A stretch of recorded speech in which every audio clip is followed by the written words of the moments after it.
This episode of GuildCast is brought to you by Audible. For a free 30-day trial and to receive a free audiobook, just head on over to audible.com/Gamebreaker.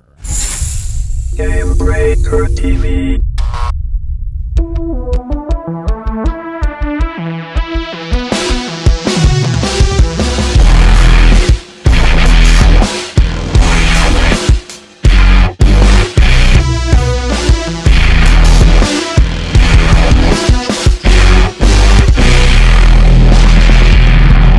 What's up, everybody? Welcome to GuildCast, episode 95 for November. What is it? 27th. Day before Thanksgiving. Some turkey, some stuffing. Get fat. Can't wait. Yes. Coming up on today's show, we've got a little bit of a surprise for you. We're going to try something a little bit new. Little new thing going on today. We're going to do a Fractured patch review. Joining us, as always, Mr. Richard Procopio. How are you, sir? I almost choked, but I'm doing well. Happy Thanksgiving, everybody. Happy Thanksgiving, Matt. Mr. Gary. Mr. Matt Visual joining us as well. Hey, how you guys doing? Hey. I can't wait to stuff my face. Yeah, you were doing you're doing like some crazy Thanksgiving, right? What do you got? Dominican food and all kinds of stuff. And Jamaican food, yeah. Oh yes, it's gonna be great. It's gonna be great. To your cabin in the woods. Yes. It's gonna be like in North Atlanta in the mountains. I love Thanksgiving. It's gonna be great. Yeah. The house smells really good. It's like usually the first time you put Christmas music on. I love the holidays. I can't wait. I gotta go home and start making some stuffing. It's funny, I'm trying to convince my small kids that Thanksgiving's awesome. They don't get it yet. They don't get it? No? They're not that interested in the food, and they're just like, yeah. Okay. Can your wife cook? Maybe if you get them a toy. Maybe you get them a Thanksgiving toy that's like, this is the build up for Christmas. Maybe that'll get them hyped up. See, I used to get hyped up as a kid. How old are they? How old are kids? 7 and 9. Do they still believe in Santa? Yeah. Oh, so aren't they excited to watch the parade and see Santa at the end? I mean, that's what used to get me. You used to get me hyped. You know what? We've tried over and over again to get them to watch the parade, and they just no attention span. Just bye. Don't care at all. They're like, I'll watch it on YouTube. Yeah, I'll watch the highlights. Just keep the highlights of Santa just waving. All right, let's try something different. We're gonna do a little different show today. Fractured patch. First up, spoiler alert. Whoa. If you are watching this show now and you have not and do not want to hear about the story and the plot, I suggest you look away. Dead giveaway. Look away. Look away. Looking away won't quite be good enough. You'll have to plug turn your the ears. sound off. Turn it away. Shut it off. I don't like telling people to turn off the show, but if you really don't want to know what this thing is about, don't listen. All right. I want to start off. Richard, give me some story. What's the plot and the story about going on with the Fractured? Okay, so the Fractured patch is the patch that we get to actually see the results of our vote back in August. We voted Ellen Keel to be a member of the Lion's Arch Captain Council, and now she one of her promises, one of the campaign things that she was promising was that she would do research into what happened at the Thomanova reactor, which had this huge meltdown, and so it became part of the Fractals. So now you can go into the Fractals of the Mist. That's the mini dungeon system in Lion's Arch. And Inspector Keel basically, forces the attendants in the Mistlock Observatory to open up a portal to the Thomanova reactor, and Dessa does so, and your party goes in there, and this is where the spoiler gets in. You do this little mini dungeon. If you haven't done this, there's a story mode version of it, and the meltdown's already underway when you get there. I kind of was expecting it to be. Maybe you see what happens to kind of cause the meltdown, but the meltdown's already fully underway, and there's monsters portaling in, and is it just like then alarms going off and chaos and mayhem and things just happening? Yeah, there's little red lights flashing, and there's places that are overheating, and you get this debuff on you when you're going through this overheating area that you can push like number 2 to vomit, and you can push number 3 to run around and panic. It's funny, they give you these little random abilities about you getting this, basically toxic, what do they call it? Radiation sickness or so. But yeah, so it's a big, basically nuclear reactor type place, and you're trying to repel these invading people. And then the story kind of unfolds after you run most of the instance. Scarlet appears, and she does a little bit of a soliloquy, like, "Oh, we've learned that that the Asura and the Inquest built this station on these powerful magical ley lines, where these two ley lines intersect, and this is probably not a good idea." And she basically says, "Oh, my work here is complete," and she sets off the chain reaction to kind of blow this place sky high. So Scarlet was there at the Thaumanova reactor, and is kind of the cause of things going sour. And that's like the big surprise in terms of the story. How do you think it tied in? It's definitely a surprise. Was it a big surprise? I mean, did you feel like it was tied? Not at all. No, it wasn't a surprise. Well, I kind of guessed it that it was Scarlet. I mean, from way before, you would see these little portals happen around from like way back when Scarlet first appeared, and when you'll see random events will happen in the world, and you'll see like these little portals on the top, and like enemies will drop down, and I would see that. I was like, oh, but sometimes it will be airships, and sometimes it would be these portals. At least that's from what I saw. I saw it like once, and I'm like, holy crap! And then I saw Scarlet use it again, and then at the top of the tower, you see her again. And I was like, oh, it has to be with Thaumanova reactor. I mean, what else could that be? Portals? I kind of put two and two together to see that she was there. Other than that, like, I thought like the area had more story to it than the actual dungeon. Like, you walk in and you see this big reactor, and you see like all this milky stuff, and you have to like kind of not step into it and close these portals, and you see all these Inquest dead Azuras all around, and you're playing in as an Azura, which was kind of weird to see my legendary sunrise as well, very small. So, but it was I thought it was okay. I definitely like the end boss, but that's mechanics. But story wise, I thought it was okay. She starts getting into what? Does she start talking a bit more about what's going on there? And I know she starts talking about these intersecting ley lines and stuff. Yeah, I wish it was a little bit. I wish there was a little bit more meat to it. You find out that she's there, and she kind of, and you kind of have to really read carefully what she's saying. They don't give you a lot of dialogue. There's this talk that there are these ley lines in Interior that hold this magical energy builds up on it. It's kind of like the source of magic Interior. And when these ley lines get too full of magic, that's when the Elder Dragons wake up, and they kind of prevent almost the world from getting too full of magic. The Elder Dragons consume this magic, and then they go dormant again for millennia or centuries. Did you get that from the story though, or did no? I did not get that. I did not get that from running the dungeon. Why did it feels like everything has to be explained? It's like, oh, let's go to Win and Potatoes video and look and let him explain the story. Like, why do it have to always be explained? Why can't? So that's the case. So you literally had to go outside of this and find more about this. Like, so this isn't really the case. Searching in the wikis and different. Yeah, absolutely. Yeah, and a lot of Scarlet's backstory that you get is from the little short stories they put on the official website, which are great for getting this kind of backstory, but they don't have a lot of this in-game, which I think is a continual problem with it.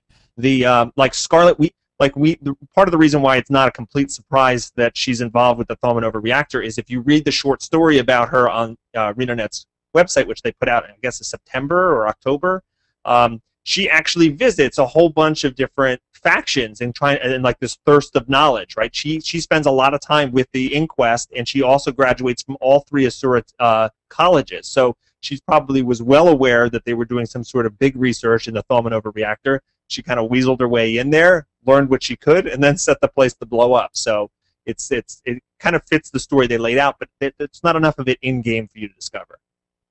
All right. So what happens at that point? Does the reactor blow? Yeah, after she kind of sets the place to blow, an anomaly appears, and this is the final boss fight.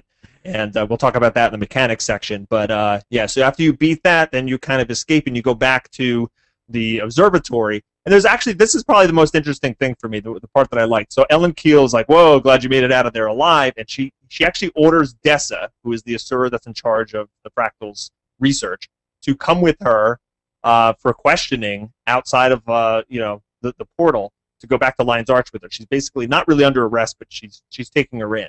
And Dessa kind of says, no, I can't go, but she forces her, and as soon as she goes through the portal, there's this flash of light, and she reappears. Dessa, the little sir, reappears right next to her and has no memory of us being there, us doing that. So it looks like she's stuck in some sort of time loop, and she's we already know she's not aware of what's going on outside of the Fractals because she doesn't even know what a Solvari is. So it's just this interesting. That was a really interesting little twist there. That she's stuck. She's stuck there, and we don't know. That was the best part right there. I thought that was really cool. And I would actually want to see the story continue and see why she's stuck like that, or maybe even help her in some way. I don't know how we would do that, but yeah. So the community's freaking out kind of when it comes to the story of this, and they're freaking out basically because, well, Scarlet's involved again. I don't know. Is it justified? Is it justified that people be like kind of flipping out about this? I understand it. I understand why people are like, all right, so we got a new Fractal, new content. Oh, Scarlet's behind it again because I think one of the and I don't particularly mind it myself personally, but I think part of the problem it comes from the fact that the whole story arc is taking so long to kind of come to fruition. We've literally this entire year every story patch has involved Scarlet, whether we knew it or not. Like starting with the Flame and Frost at the beginning of the year, the Molten Alliance was a setup from Scarlet, and then we went through the Sky Pirates and blah blah blah blah. We know all the history, but it's just this story arc is just taking too long. I think they need to find a way to kind of deliver shorter story arcs and maybe tie them together later on. And the other thing that I think is hurting them is they've decided these things 4 months in advance, right? So when they were deciding the Thaumanova reactor in August, when we voted on it, that's when they decided to put Scarlet in as the person responsible for it. And at that time, in August, that was the first time we actually saw Scarlet in game via the Queen's Jubilee. And at that point, we all thought it was great. This new villain comes out, we finally find out who she is, and everybody was, enjoying it at that point. So they have this lag to kind of respond to feedback. So anything that they change as a result of our feedback now, we won't see until early part of next year. So there's that problem with the narrative as well. But but people hate Scarlet.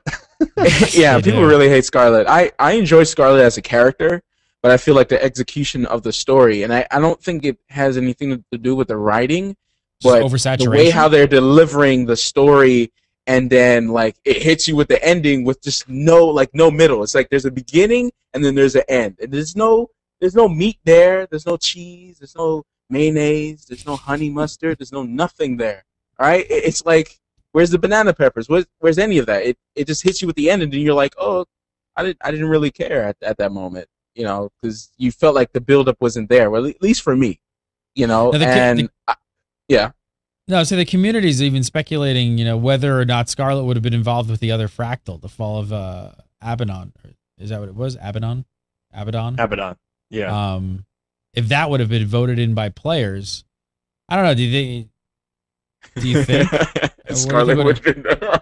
Well, I mean, technically, there's a whole bunch of conspiracy theories going on, but they're starting to speculate like, oh, I bet if we even chose the other Fractal, Scarlet would somehow be involved, even though the fall of Abaddon happened before the Solvari race was even around. So people are getting a little bit ridiculous with their conspiracy theories, but who knows? But if we did choose that, if that Fractal did win, would they have kind of tied it in somehow that that Scarlet not necessarily was involved with the fall of Abaddon, but maybe she was involved in that Fractal. Maybe she was going back there with us to kind of experience, learn some things about it. Maybe she found a way to hack into the Fractals that we were in. So I can't say for sure if she would be involved in some fashion or not, but that's what the community is kind of speculating. Yeah, the other big conspiracy, people are just even, like you said, conspiracy theories are being thrown all over the place. And I've been watching chat room, and this one even came out. It was like people are starting to say that they don't even believe that there was actually a real player vote, and that's they just chose whatever Fractal they kind of wanted to advance the storyline with. Now seriously, before we get into is there any evidence whatsoever something like this, or is this just like people kind of upset a little bit with Scarlet and just a little bit miffed? But we have no. I think people are just throwing out theories. I don't know if they actually did that. I mean, I don't have any proof, and we didn't see the numbers either. We didn't see a bar or anything like that when people were voting, which would have been cool. But like, I I think people are just angry about Scarlet being there because Scarlet's everywhere. Scarlet here, Scarlet Invasions, Scarlet's behind everything. Scarlet is in the Thaumanova reactor, which people were so like excited about the Thaumanova reactor. They were like, oh, the lore is going to be great. And then I think when they got in, they're like, oh, there's not much here, you know? Even though the dungeon itself is really good, the story there didn't hit there. And Scarlet, which is like the thorn in every lore guy's backside, was there, and they're like, oh, I can't believe they did that. Now they're just trying to throw out stuff to try to discredit ArenaNet, make them seem bad or something. Yeah, I agree with that. I don't think that they would. That's a very cynical attitude to actually think that they didn't really have a vote. We're gonna have all this community interaction, and it doesn't really matter what you pick. We're gonna do what we want anyway. I don't want to live in a world where that was true. Let me just leave it at that. Yes. Let's just believe that they were telling the truth. So, all right, we did say this is going to be a review. So, based on your personal feeling, Mr. Matt Visual, on a scale of 1 to 10, and don't give me I guess you can give me point numbers. Yeah, you can give me point numbers if you want. On a scale of 1 to 10, though, how would you rate this story? I'm gonna say a 6 because I didn't really care much. Yeah. All right, Richie, what do you think on the story? I'll give it. You can't see that. Oh well. No. I tried. Yeah, we nice. Did the cards. That was a nice try. That was a nice prop. I tried. I downloaded an app and everything, but that's too.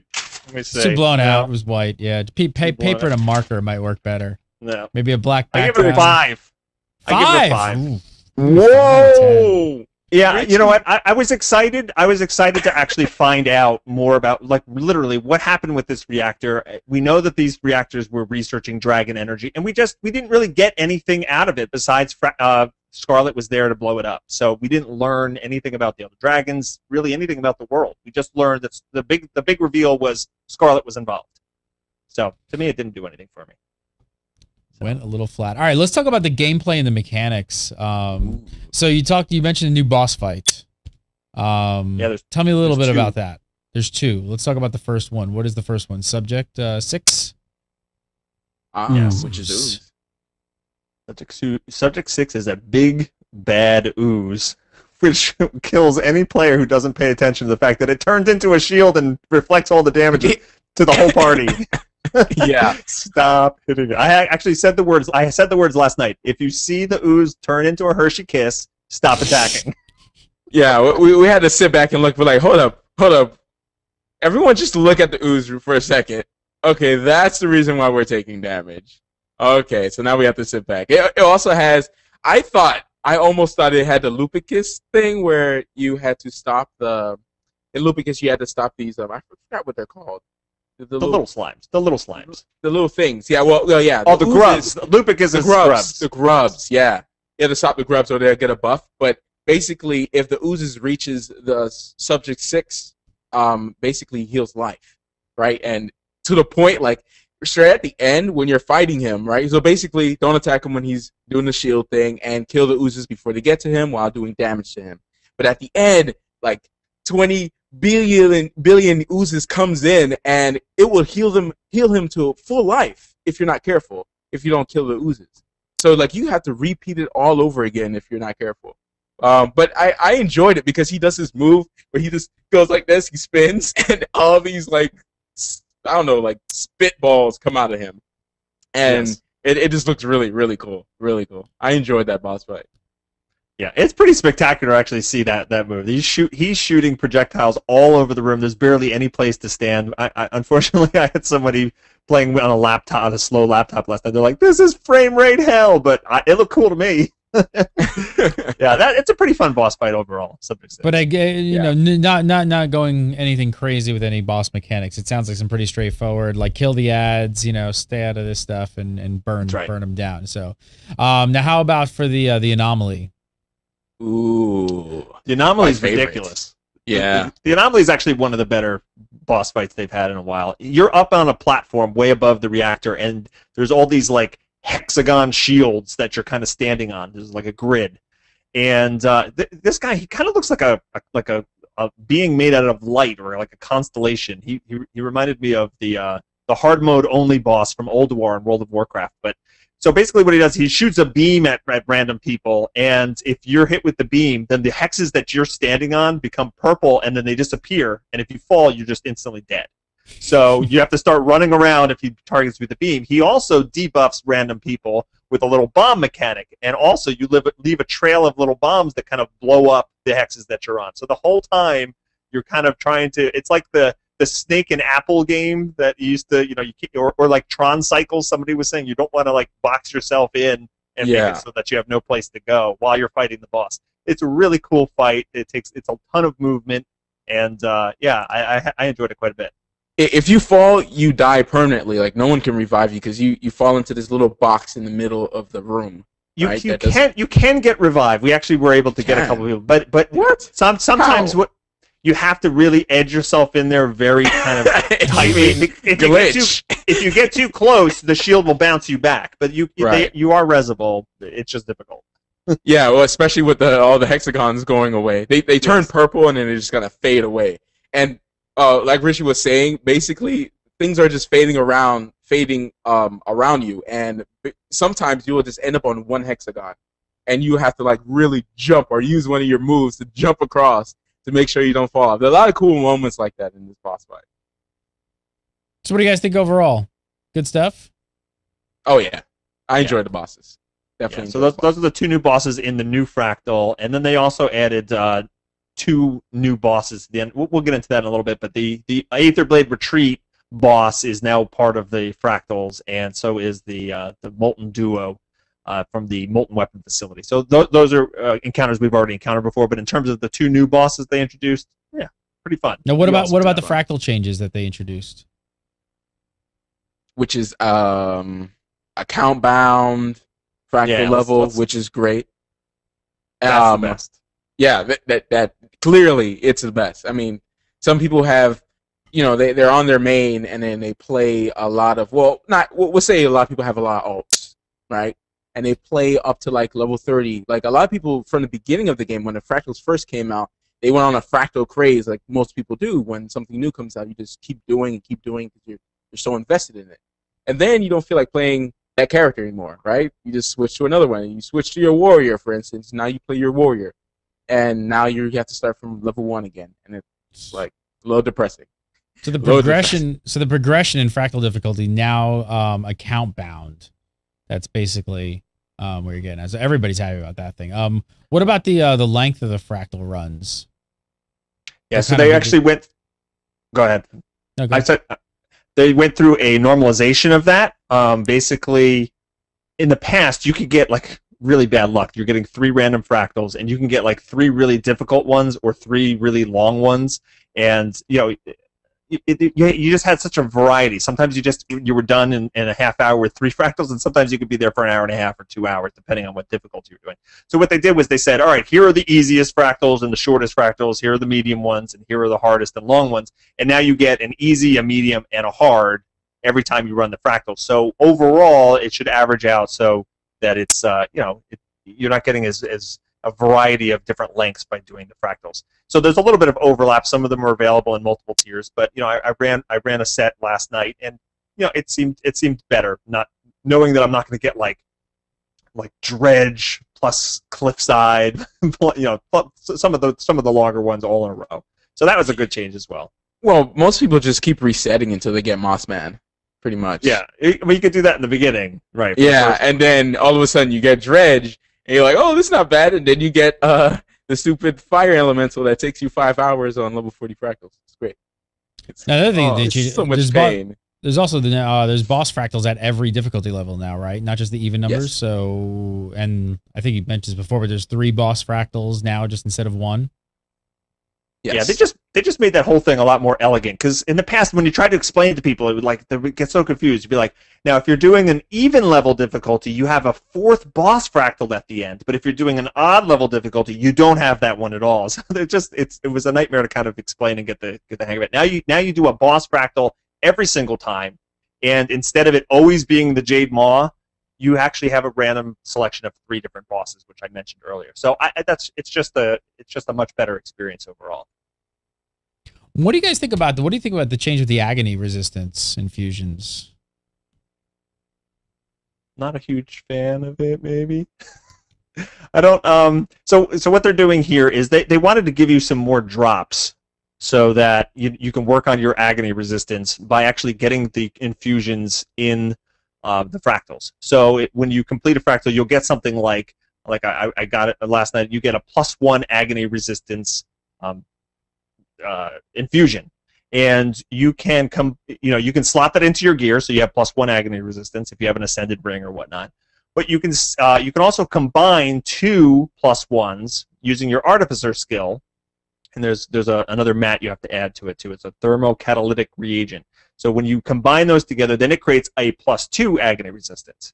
And I like the concept of being able to get drops and improve your agony resistance by using drops. But what I don't like, and my guild was talking about this last night, is you're almost incentivized to like skip levels, because let's say I work hard and I get 2 1s, I convert it to a 2, 2 2s, I convert it into a 3, and I go all the way up to like 5, and I slot it into my gear.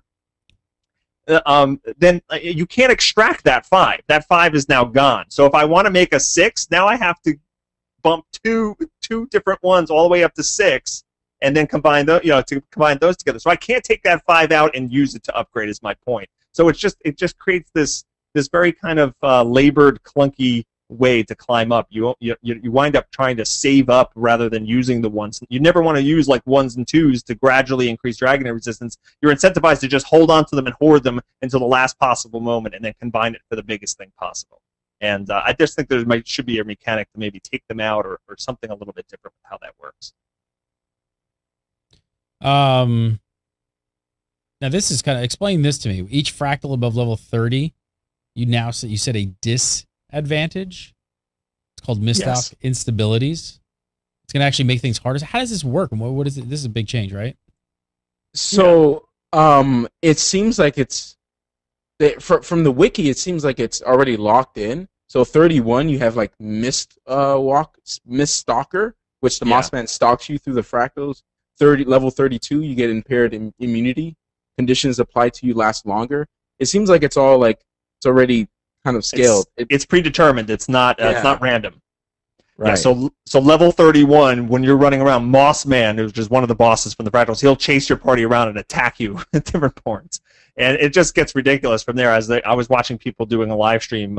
They were doing level 43, I think. And what that one was is all the damage you deal, a portion of it gets put back to you. It's kind of like a Thorns mechanic. So the whole entire time they're trying to kill these really hard bosses and stuff, and they're damaging themselves as they damage the creature. So each level's got a new twist to it, and it kind of impedes your progression, and it's pretty awesome. Yeah, there's one of them. I think I read one of them that was data mined that if one person in your party dies, you all die. Wow, sounds like fun. And I think that one's called the weakest link. The Buffy man. I thought that was great. And now, what is that? How does that work? So they're set for each level, so you can compare which levels you think are the most fun and which are the hardest and things like that. Yeah, I think they avoided doing random ones, because then you would just be like, oh, we just got the hardest one on this. Let's just reset it. We're not going to do it, and you just keep resetting it until you get one that you think your group can beat. This really challenges you, and you might be stuck on a level for a while until you get the right group composition or you figure out the right strategy. So, and you can also you can compare notes with the community. There's already forum posts like, how do you guys beat this, and how did you deal with level 35 and stuff. So I think that's a pretty good idea. Or 39, which has last laugh. Enemies explode when killed. Wow. Isn't Corpse that explosion. Yeah. No. No. We didn't want to do that again. It sucks to be melee. Leaderboards are now available as people race to finish level 50 difficulty stuff. So everyone who was further than 30 prior to this patch is going to be reset to 30. Right.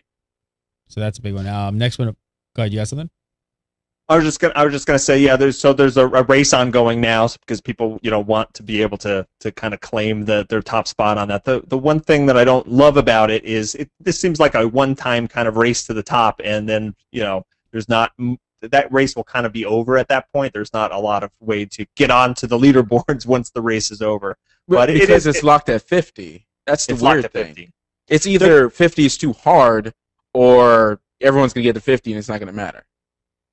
Yeah, and they did already say that they have plans to, in future patches say, all right, we're going to unlock the next 10 levels of it, and here's the new instabilities that go in, and maybe the race will begin again. So I think that's pretty cool that they because before it was just, it's like limitless, and you can just go up to 80 and 90, and like it really didn't matter after a while. You just had a lot of agony resistance, and the mechanics were basically the same. Now it's actually different every level after 30. So I think that's a good change. You think they're kind of changing things, like, okay, like before we wanted everyone just to have the same armor and there's no competition against each other, and then now it's just like, now they're adding this competitive aspect and having the leaderboards and stuff like that. It seems like they're giving people what they wanted, because in the beginning they didn't have that. What do you think about that? This hits a good sweet spot. The Fractals, the way they have it right now, it's competitive PvE, and it's the hardest content in the game from a PvE standpoint, bar none. I was watching these guys, like I said, on the live stream doing 43. I'm like, I'll never be able to do that. I mean, so this is good. This is what people have been asking for. People want hard content in the game. They want to be able to show off, hey, look what we did. We're on this leaderboard. And, yeah, I think this is a big win for PvE content for sure. As next one, huge quality of life improvement. New feature that you can now have your item rarity shown in your inventory as a glowing border around your items. So big plus coming. Yeah, those are kind of things that, they're just kind of like just a tiny little thing, but everyone like blows up on the forum about, oh my god, that's so much better, because you're hunting around for your bags, like you don't want to disenchant your rares, and you want to be able to sort different things and see what they are without hovering over them. So that's a great change. Yeah, I thought it just looked cool, just having that there. It's like, oh, okay, my inventory looks a little, colorful now. the other cool thing about that is I saw someone on Reddit months ago posted a mock-up of something like that. They said, I wish ArenaNet did something like this, and they just had a mock-up. They just did it in Photoshop or whatever, and actually they put it in. So I don't know if it was directly a result of that or something they had in the works beforehand, but I think it's cool if they were actually taking some feedback and putting it in the game. This next one looks like it goes back to some of the stuff we talked about a few weeks ago about the Band-Aid sort of fix for guild versus guild stuff. So the WVW Obsidian Sanctum map was updated with an area for people to fight that's not affected by the Bloodlust Borderlands buff. Again, is that what all tied into guild GVG groups Band-Aid fix? They better have a Zerg to go in there and clear that out. Like, all right, in the beginning, in the week, probably people won't go in there. Like, people are in there right now because, the people want to check it out and stuff like that, and people like to troll. And so I used to do it all the time, so I can't hate on them for trolling me when I was trying to go get some footage of it. But it's this big area, like, straight from the jumping point. Like, you have a waypoint, right, in the Obsidian Sanctum, and straight is you jump down and you go to the jumping puzzle over to the left-hand corner. You just walk down the tunnel. Like, it's right there.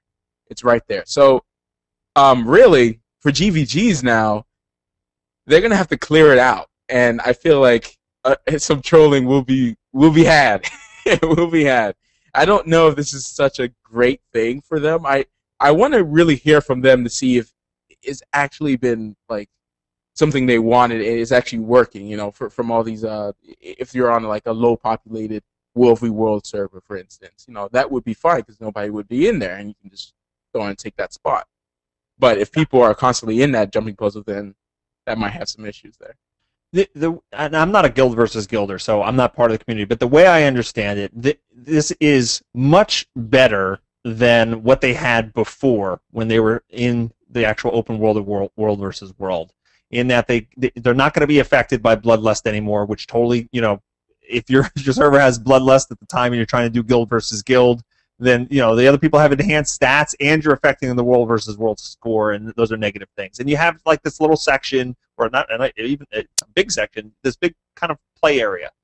However, for those that are trying to really recapture the spirit of guild versus guild from Guild Wars 1, no, this still has a long way to go, before it's a supported kind of game type that ArenaNet is giving to the player base. This is emergent gameplay. This is stuff the community is creating right now. It's not a fully fleshed out and fully featured game feature for Guild versus Guild players. So I don't think it's exactly what they want, but it's definitely better than what they had before.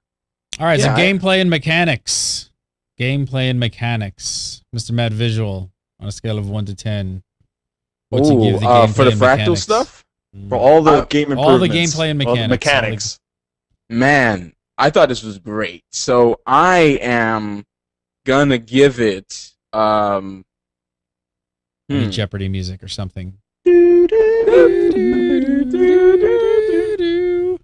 I'm gonna give it an 8. Ooh, Matt coming with Yeah, an 8. I changed the 6 into an 8. Yeah, so don't mind that. Don't mind that right there. Don't mind that. Yeah, Richie, nice. On a scale I'm of 1 going to to 10. agree with him. I'm going to give it an 8 as well. All right, Yeah, I so was pretty gameplay and happy with the mechanics coming in mechanics. pretty happy. All right, good. Yeah. All right, let's move on to the reward section. So rewards. Why everybody plays, right? Why most people play anyway. So the meta achievement reward is ascended crafting material. Different than what they've given in the past. Functional. Doesn't sound incredibly exciting. Thoughts, Richie? It's not a back piece. It's true. Yeah. So the materials that they're giving you they're fairly hard to acquire because there's a time-gated mechanic. So it actually is good for people that are working on getting ascended weapons, or maybe when they introduce ascended armor. So it's not useless, but I really like getting different skins and different things. Like the meta event for last patch was this really cool gas mask type thing, and I have an engineer friend who really created a whole outfit based on this really cool helmet, and it really changed how a lot of people kind of look. So I appreciate the different art assets being as a reward and stuff, but I also like the fact that they're switching it up and giving you something a little bit different. So I can't complain too much, though it's not very sexy. Yeah. What do you think, Matt? I don't know. It's good. It's good for reward. It's good for the people who are going for the ascended. I think some of these rewards are good for certain people. You're never gonna satisfy everyone. Like some people don't like the gas mask, right? Or some people don't like another back piece, But some people really do like the back pieces, Some people were working to get that ascended weapon, and now they have the tool. So that for those people, they're gonna be happy. For me personally, I'm not really looking forward to making a ascended weapon. So You've got a legendary. I got a legendary already, and I really don't feel like going to get another weapon. So I usually use my 3-sword anyway. So yeah. All right, Richie, on a scale of 1 to 10, how would you give the rewards for this patch? If we're just talking about the meta event, it's probably pretty low. But I'm going to also factor in the fact that they revamped the fractal rewards a bunch, so that you can get ascended rings and ascended weapons starting at level 10, and fractal weapons are now skins that you can apply, and it's more lucrative on a gold and ascended crafting material front to run fractal. So factoring that all in, I would probably give the rewards a 6. 6. Okay, Richie gives a 6. What? He had to balance it out with that ascended meta event. All right, just to give like a background, is the reward updates are for the daily chest. The daily chest, you get Imperial fragments, you get fractal relics, a pristine fractal relic, and gold from the daily chest from fractals, and then fractal weapon skins you can get at level 10. And these are from the boss chest. Ascended rings at level 10, ascended weapons at level 10, and infused ascended rings at level 20.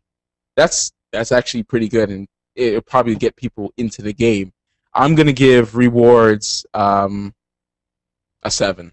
A 7. 7.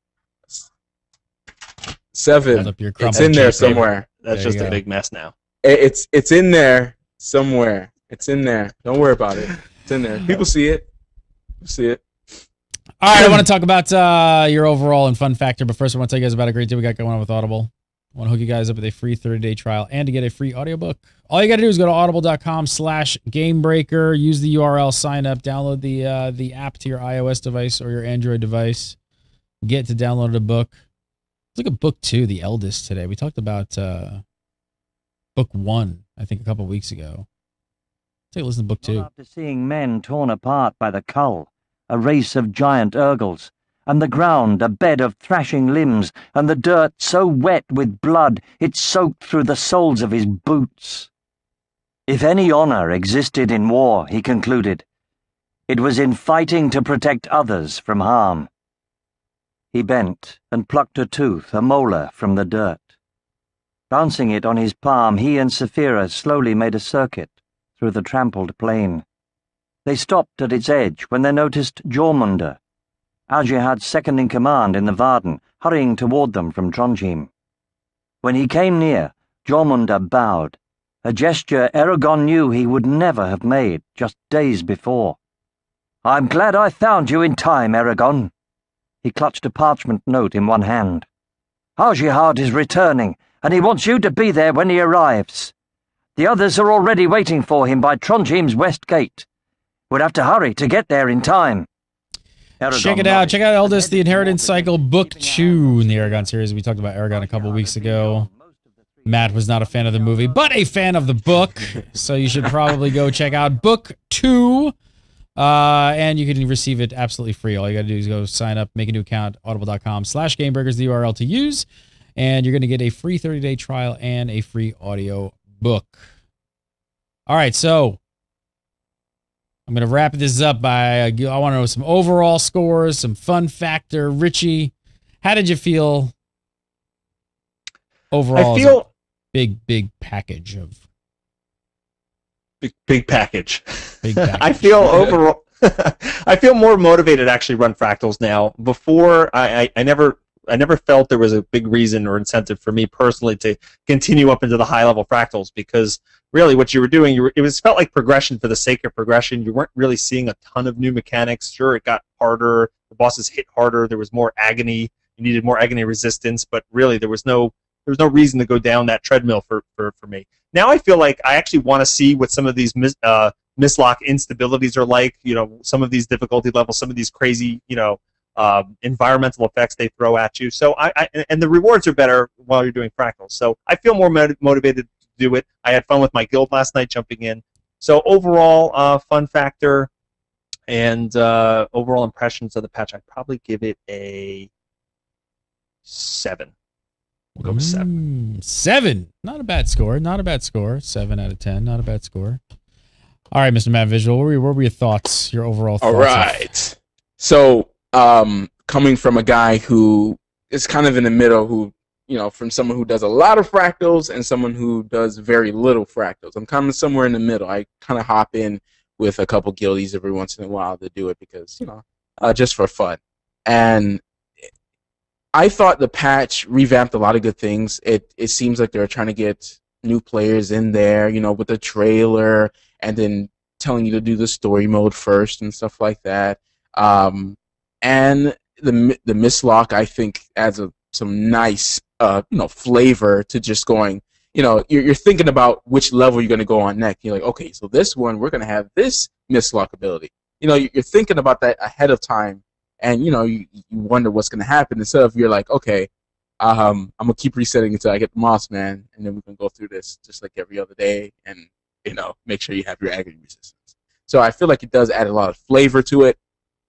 Overall, really good patch for people who enjoy Fractals. For people who don't enjoy Fractals, I don't know. If this was just bad patch basically for you guys. So you. Stay tuned for Winter's Day next week, or 2 weeks from now.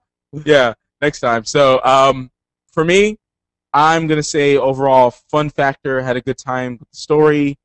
The bugs were bad, but those are fixed really, really quickly anyway, so that's fine. I'm going to agree with Richie and give it a 7.5. 7.5. Yeah, I'm gonna do the points. Yeah. Point All right, so 7 and S. 7.5. So if you guys haven't checked it out, go jump in and get to playing it. So Mr. Matt Visual.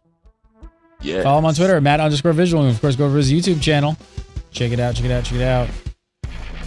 Happy Thanksgiving in the cabin. Oh, yes. Thank you. Richard Procopio, follow him on Twitter at Richard Procopio. And of course, go over to his YouTube channel, Bog Otter. Check that out there. Happy Thanksgiving to you as well, sir, and your family. You too. And you will not be in a cabin. You'll be in New Jersey. I'm not in the cabin. You're not in a cabin. I will not be in a cabin. Smelly Jersey. Exactly. Follow me on Twitter at Gary Gannon. Follow Gamebreaker TV, Gamebreaker TV. We do the show live every, what is it? Wednesday at 6. Wednesday. That's the day. Yeah, sure. That's the day. Wow. Have a great Thanksgiving. Thanks so much for watching. Eat tons. Be merry. And we'll see you next week.